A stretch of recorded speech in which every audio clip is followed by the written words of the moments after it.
Good day, everyone. This is Dr. Giselle Barrion from the Philippines. Thank you so much to Penn State University, particularly to Dr. William Rockwell, to the faculty members, and to some of the students who came up with this wonderful conference. I'm glad to be part of this asynchronous class, and I'm also looking forward to your webinar for next year. So for today, I'm going to share with you a product of my 2-year research, which is about a leadership style. I call it C.A.R.A Leadership, the art of leading with love. It's actually based from a dissertation study I've done for nonprofit organizations here in the Philippines. And I also adopt it now in some private organizations. And you will find out how it happened. All right, so let's all begin. So as mentioned earlier, C.A.R.A Leadership is the topic, and it's about the art of leading with love. So I am Dr. Giselle Barrion, a certified management consultant, and also the managing director and chief management and organization development consultant of Great Learnings and Beyond Management Consultancy. We have actually a Facebook page. It's GLB Management Consultancy. And we also have our website that's www.greatlearningsandbeyond.com. Are you guys familiar with these two concepts? All right, I'd like you to recall what is your own definition, or how can you recall the definition of these two leadership concepts, which is very popular amongst NGOs or nonprofit groups. Servant leader is someone who believes in sharing power by prioritizing the needs of others first before his or her own, according to Robert Greenleaf in 1970. Transformational leadership is defined as the capacity to convey and bring about substantial change in the organization's vision, strategy, and culture based on the definition of DAF in 2001. So again, servant leader, it's more of prioritizing others before your own, while transformational leadership, it's more of conveying change in the organization, which is normally being adopted by private organizations, whereas servant leadership is normally being adopted for nonprofit organizations. And then there comes the C.A.R.A leadership, which is very applicable in the new normal.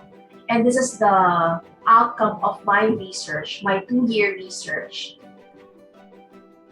So the session objectives is first to understand the meaning and benefits of C.A.R.A leadership. And then second is to know the traits and skills of a C.A.R.A leader, apply habits that will make C.A.R.A a way of life. So it's not just for the leader to have, but for it to be effective in an organization, it has to be adopted by everyone in the organization. So it's part of culture embedding. You know, in the discussion of OD, we know that for a certain set of values to be effective, it need not be the leader who should be exhibiting the qualities, but it should be part of the org culture so that everybody gets to do the same, and we move to the same direction. So if the leader is a given leader, naturally people will also follow. So that's a domino effect. That's why we usually allow the leader to be the propellers of change or the champion of change. And C.A.R.A is also a change initiative because it talks about, a change of perspective in the way we lead people, which is more of a value-based kind of leadership. So the benefits of having C.A.R.A in the organization is to serve as a guide in terms of employee selection and people management.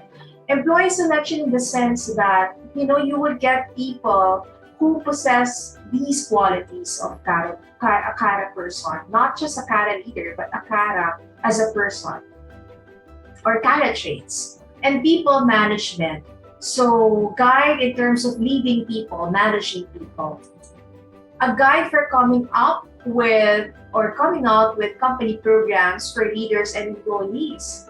To interweave C.A.R.A in the culture, you need to come up with different interventions, not just workshops for the leaders, but also for the downlines, as well as certain reward system probably, or CSR activities that will inculcate the value to the company and strengthen employees' engagement and commitment. That's the benefit of CARA, because in the first place, we came up with this study because we wanted to relate CARA leadership to engagement and commitment, or to find out if there's a relationship or an impact of leadership to engagement and commitment, and how do we make people be engaged and committed.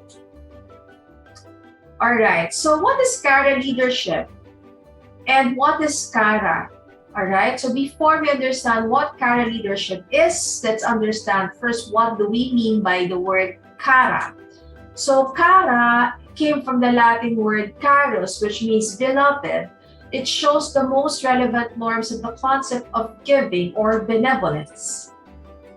Now, what is C.A.R.A leadership? Unlike servant leadership, which is serving others first, and transformational leadership, which is creating substantial change, like what we mentioned about earlier, C.A.R.A leadership focuses on giving without expecting anything in return. So C.A.R.A came from the Latin word carus, which means beloved. It shows the most relevant norms of the concept of giving or benevolence. All right? So for some countries, they talk about C.A.R.A as, the definition of C.A.R.A in some countries means face, but in Latin, it means beloved. That's why it's about leading with love. And one of the best manifestations of love is through giving or through sacrifice. That's why for me, one of the consummate examples of a C.A.R.A leader is God the Father, Jesus Christ, because a C.A.R.A leader is someone who shows love for others by means of being charitable, authentic, responsive, and appreciative. It is leading with love. How did the concept evolve? So you would ask. So when I came up with this study, one of the parish priests in our country asked me if I could help him out to enable people be more engaged and committed. It's for the volunteers actually. And then I thought of coming up with a research about that, on how we can make volunteers more engaged and committed. That's why I have to come up with a dissertation that is dedicated for that. And one of the Filipino core value, very important one, is what we call bayanihan. Like in the picture, they are carrying a nipa hut, a house, a type of house in some of our rural areas in the Philippines, wherein people are carrying it to transfer it to another safer location, and they do that without expecting anything in return. So it's really embedded amongst us Filipinos. The value of bayanihan, or in English, is somewhat similar to volunteerism. Deployment and utilization of individuals and groups to provide services for a noble purpose. So the concept of volunteerism is similar to the concept of the Filipino bayanihan. A form of non-profit social engagement wherein an individual willingly choose to take obligations beyond their daily routine without any economic gain. So when you say volunteer, you are not getting any pay at all, or sometimes allowance, but it's very, very minimal. It's just for transportation for some people, or probably food, but you don't get money at all, unlike an employee. Okay? Now, I mentioned earlier that my study originally came from the setting, or the sample population is from nonprofit group, particularly parish churches. Okay, but in the study of Gidron, but actually I adapted my study to private organizations. I'm giving talks right now, I'm giving workshops right now to private organizations, and um, one of the important findings that I had is from Gidron in 1983. He said that employees and volunteers are committed differently given the free will nature of volunteerism. Using Maslow's hierarchy, volunteers seem to satisfy their higher order needs than their paid counterparts. Moore and Anderson, 1985. However, an interesting finding was revealed by Liao Tross in 2001 that volunteers and paid staff who are doing similar roles in the same setting have similar attitudes or job attitudes about psychological contracting, affective commitment, and organizational justice. Affective commitment is the emotional attachment of an employee to organizational values or how much an employee likes being part of an organization. A high level of affective commitment impacts continuance or the feel of the need to stay and motivation to promote the organization to others. So simply put, he just proves that if for example, it's in the same setting, people work together in the same setting, there's a paid employee and there's a volunteer, a person who are in the same setting will still have the same attitude depending on the leader. All right?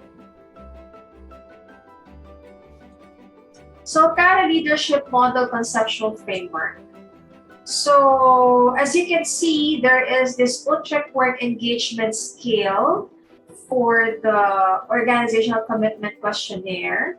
There's also Organizational Commitment Questionnaire for the organizational commitment to identify it, the OCQ, and then the OS for finding out engagement. We've adopted or we were inspired by these two types of questionnaires to find out the level of engagement and commitment of these volunteers.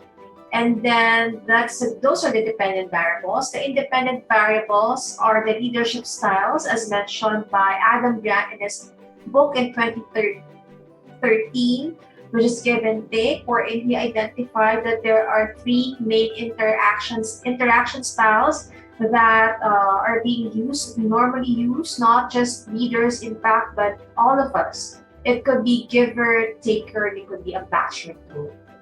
All right, and then there's demographic profile as an intervening variable. So in my study, we're able to find out what is the relevance of one's gender, one's educational attainment to their leadership style, and what is the relevance of one's educational attainment, one's age to their level of engagement and commitment, as well as what is the impact of a particular leadership style to a volunteer's level of commitment and level of engagement, and a lot more.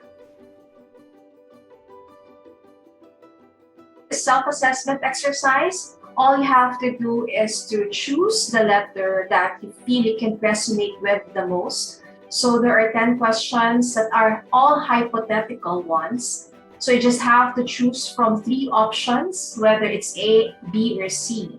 So the scenarios here are more of in a work setting. So if you see you're a student, you can adopt the particular question to your setting so that you'll be able to relate to the question. Or you can actually feel the question like as if you're part of the story. And then how are you going to respond if you are in that person's shoe? All right, so that's how we're going to go about it.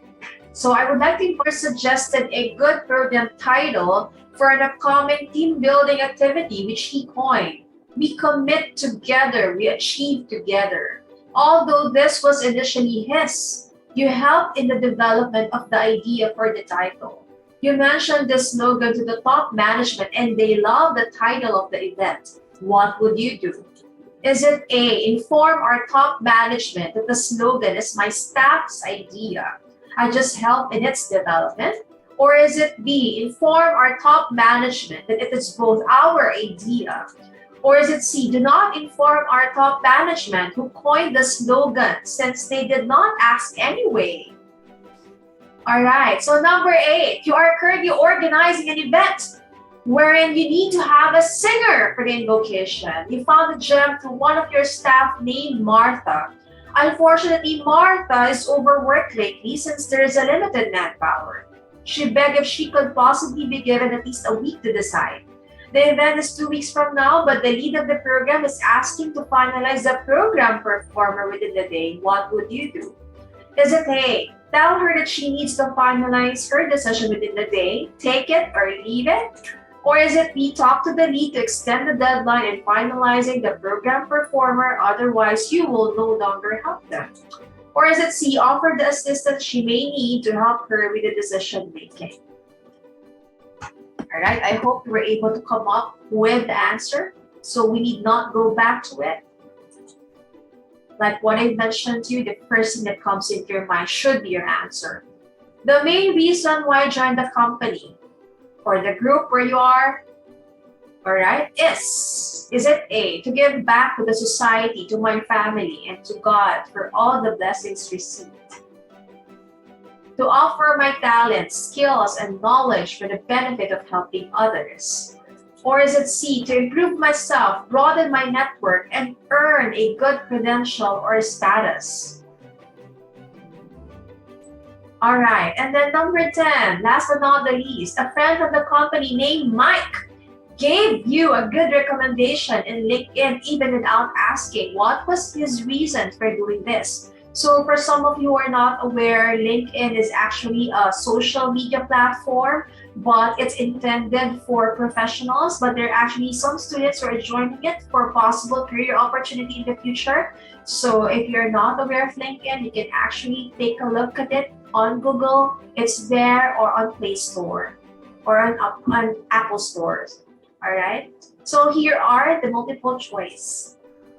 A, is it Mike is just really helpful and generous? Or is it B, Mike wants to pay back my kindness to him when I also recommended him in LinkedIn? Or is it C, Mike wants me to recommend him too, that's why he recommended me? Okay.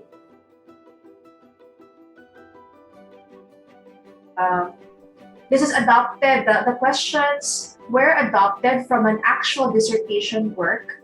What we did is we have to come up with a quantitative data analysis using multiple regression analysis.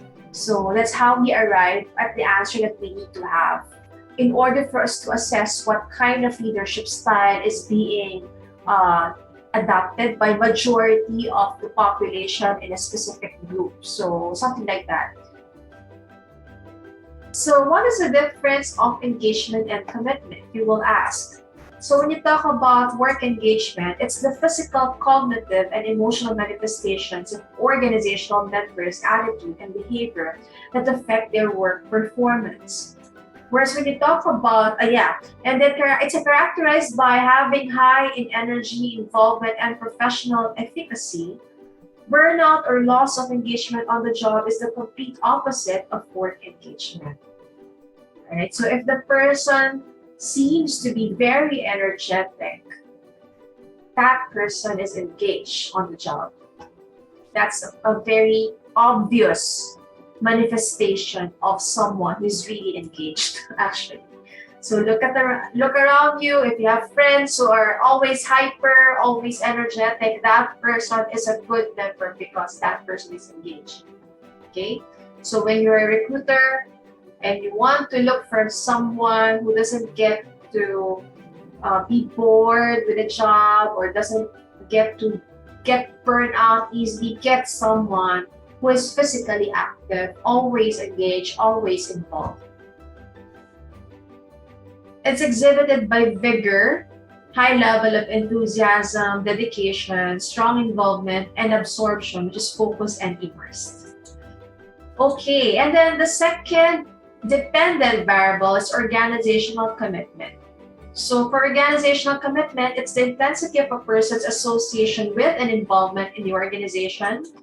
And it can be recognized by these three fundamental components: a solid confidence in and recognition of the organization's goals and values, an eagerness to exercise significant endeavor to support the organization, and an intense aspiration to stay as member of the organization.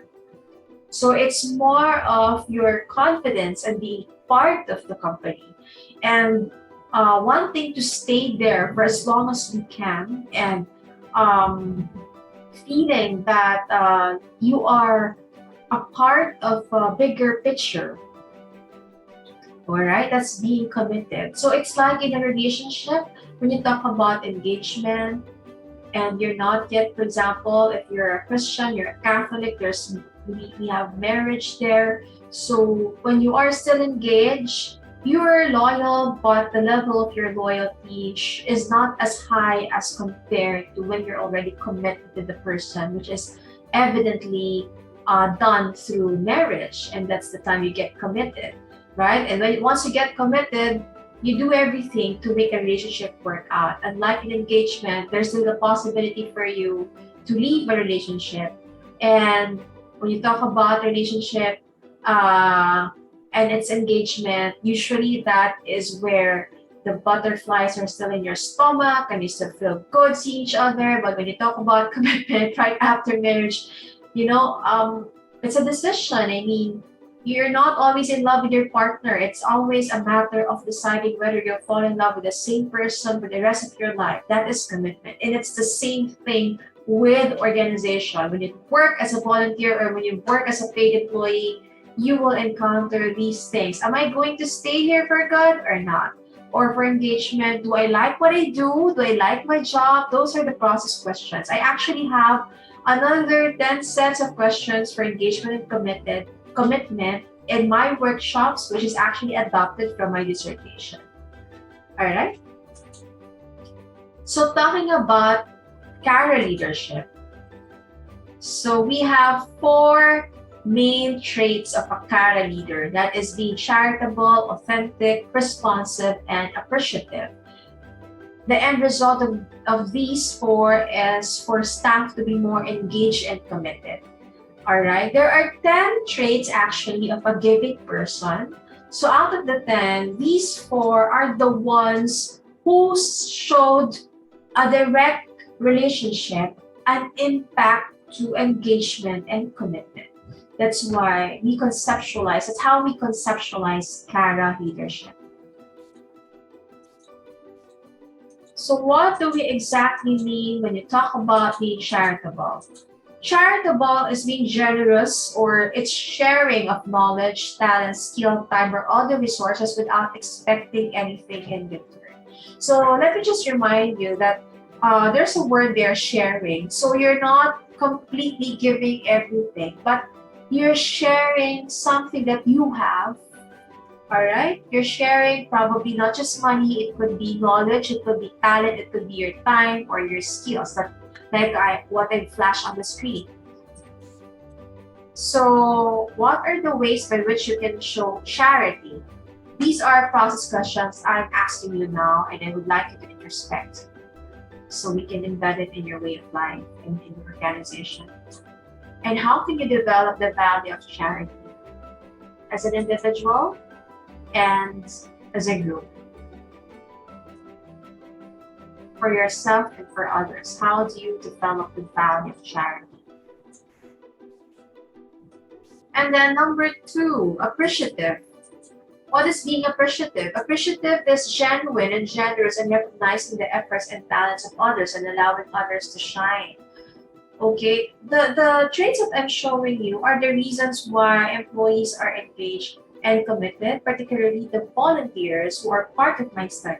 Why are they engaged and committed? It's because people tend to appreciate them. So even if they're not paid, they get to stay longer because of this. All right, it's genuine and generous in recognizing the efforts and talents of others and allowing them to shine. So what are the ways by which you can show appreciation to other people, and how can you be more appreciative? Next is responsive. So what is being responsive? It listens well to others' needs, so he or she can respond better and shares generously one's ability and resources without hesitation.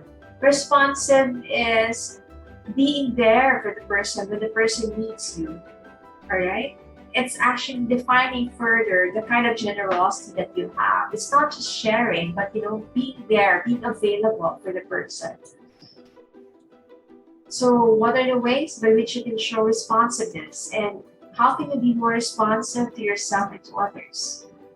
Because you cannot be responsive to others if you cannot cultivate that to yourself. So it has to be part of you. How do you become that so that others can also feel that? And then authentic. What is being authentic? Being authentic means consistently displaying a generous and genuine personality. Her or his mission in life is always to be of service to others.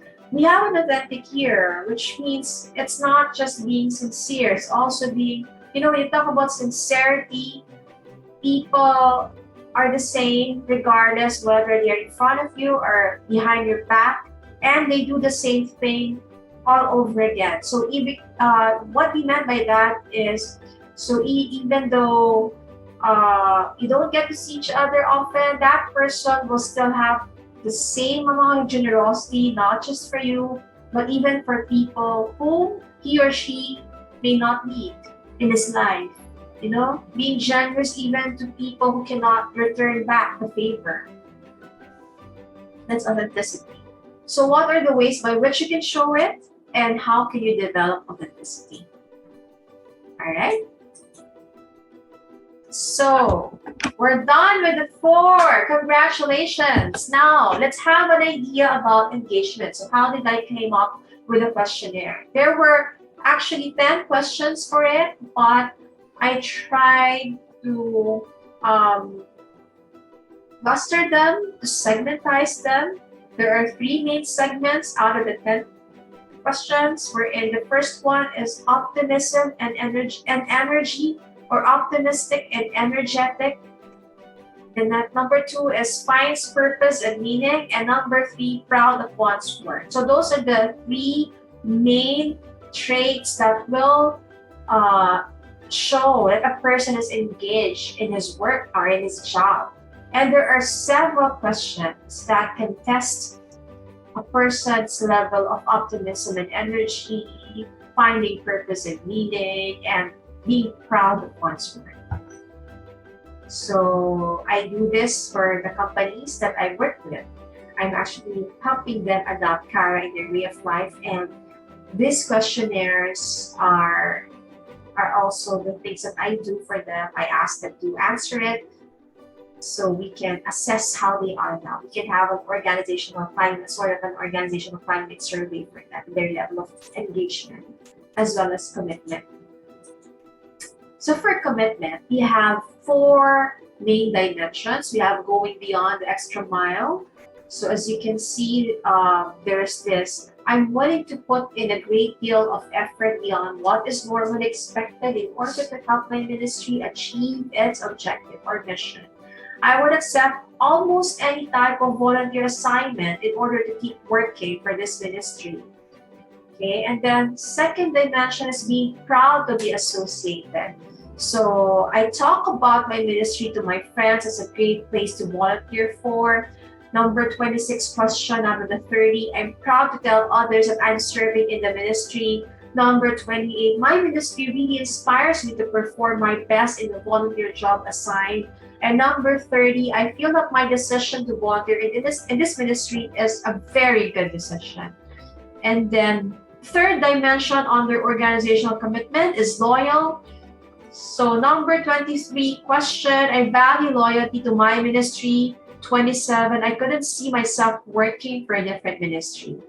And then fourth dimension shares common values. Item number 25, I believe and share the same values with the ministry I belong.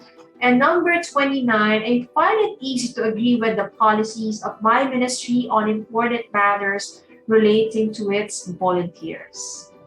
Okay. So how do you think you can help embed CARA as a way of life? That's my question to you now. If these four traits of a C.A.R.A leader, being charitable, authentic or appreciative, responsive, and authentic, if you get to have these four as part of your way of life, we said in our study, all right, that it can lead to engagement and commitment of volunteers. Imagine volunteers who are not paid. They can be committed. They can stay for so long. Some of them stayed for 20 years or even more. And they're very engaged. Why is that? Even though they're not paid? Because of the C.A.R.A leadership traits. Now, how do you think you can help embed C.A.R.A as a way of life?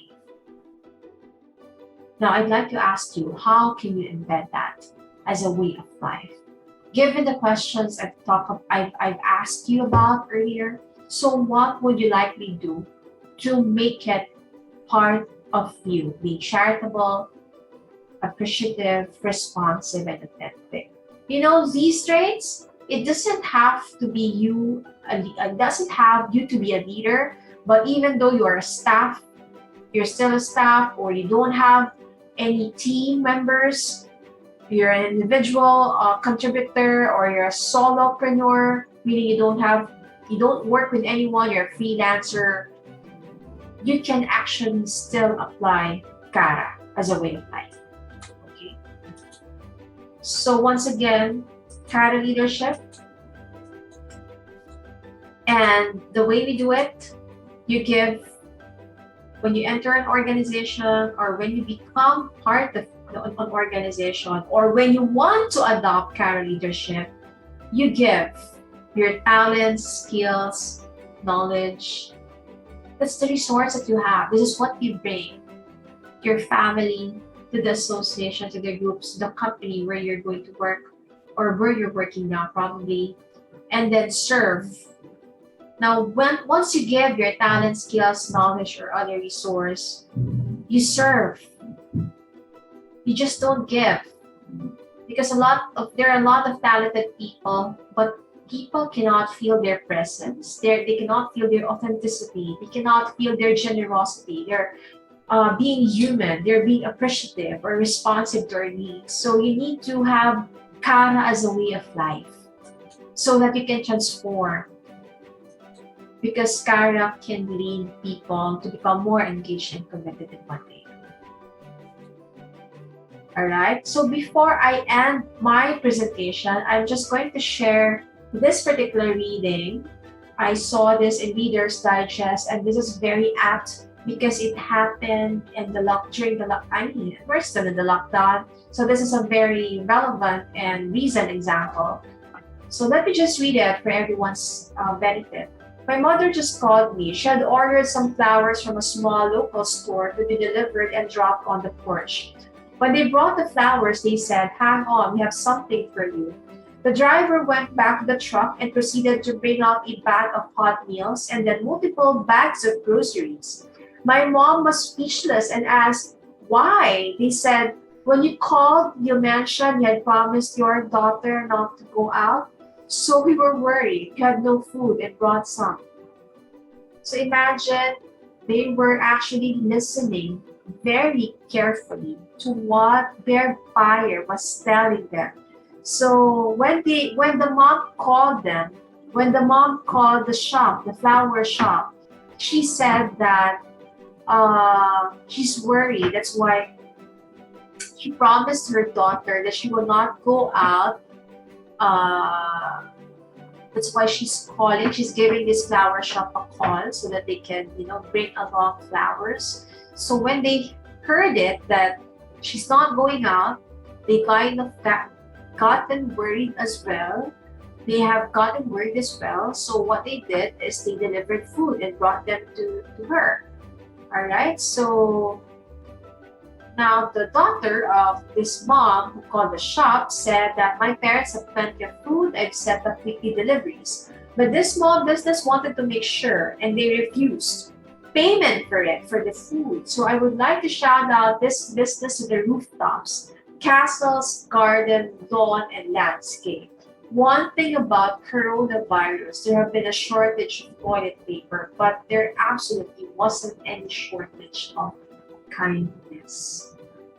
So you see, C.A.R.A leadership is not just for leaders, it's for everyone. And when you see generosity, what do? It has a ripple effect on people. They also are generous to pay you the same respect, to pay you the same appreciation. And it doesn't involve money at all, right? They pay you respect, they pay you appreciation. Those are not money related, but it has something to do with your higher most need based on Maslow's hierarchy of needs, which is the need to feel that you have a sense of purpose. All right, the feel that you are respected, you are acknowledged. In the Philippines, we have this. Okay, we have this community pantry, and there are some barangay, call it barangays, or communities, small communities, wherein they would put on a table outside and they would put whatever available resources, goodies, vegetables, it could be vegetables, canned goods, that they have on their supply, and they would put it here and allow people to get it for free. And those people have some, probably you got your bonus, or you have enough supply at home, or you have an oversupply, they get to replenish it. So everybody gets to have supplies and nobody gets hungry. And we do this in the Philippines without expecting anything in return. And I'm so proud of it.